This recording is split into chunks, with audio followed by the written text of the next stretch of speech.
good, YouTube? I'm back with another video. I just came back from church, Sunday morning church. Can't be sinning all week. And don't go to church on the weekends or read your Bible on the weekdays. Don't forget that, bro. But I got a POV drive for y'all during the day. I haven't done one of these in a minute, so I guess I just thought I might as well record on the way back. I only got 15 minutes left for storage, so I might as well use it all for this right here. It's only down the road from where I'm at, so hope y'all enjoy this POV. Like, comment, subscribe, and thank y'all so much, bro, for all the support in the last few videos. I hope y'all enjoyed that 45-minute video, man. It took a lot. If you haven't watched it already, go watch that video, bro. That video is lit. It's probably one of my best videos that I have on my channel right now. But I don't know. Maybe not. Maybe I'm gassing it. But that video was lit. But yeah, bro. Thank y'all again. Looks like we got some chicken up here, huh?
I guess, bro. The left lane is for fast and passing only, bro. You're not supposed to cruise in the left lane. You see what I'm saying? The cruising lane is the right lane. Shit, the cruising side in general is the right side of the road.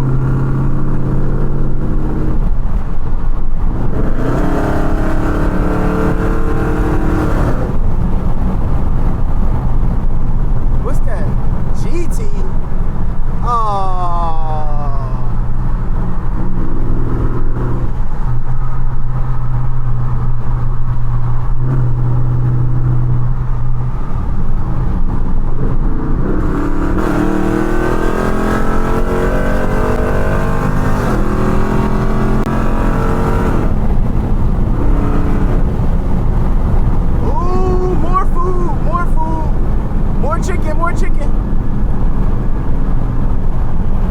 More chicken. Oh yeah. Oh yeah. I like that motherfucker. Oh yeah. You ain't trying to get down and dirty.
polls up the day that this video drops. I'm gonna put some polls up and let me know what y'all like more to see. I'm gonna put interactions, POVs, runs, because I can get some more runs in. The only reason I haven't been running lately is because I still haven't got my control arm fixed on the left side for one. And something on the right side is bent, and I can feel it whenever I go fast. And I don't want to go super fast, and that will just unfortunately snap on me one day. Like, yeah, I've gotten away with it a couple times, but you don't know. I just haven't been feeling like taking the chance. So once I get all that done, I'll be back into running niggas every day, every night. And I don't know. Y'all let me know what y'all want to see, bro. I'm gonna put the polls up. And yeah, bro, thank y'all so much. Oh, follow me on IG, follow me on Discord too.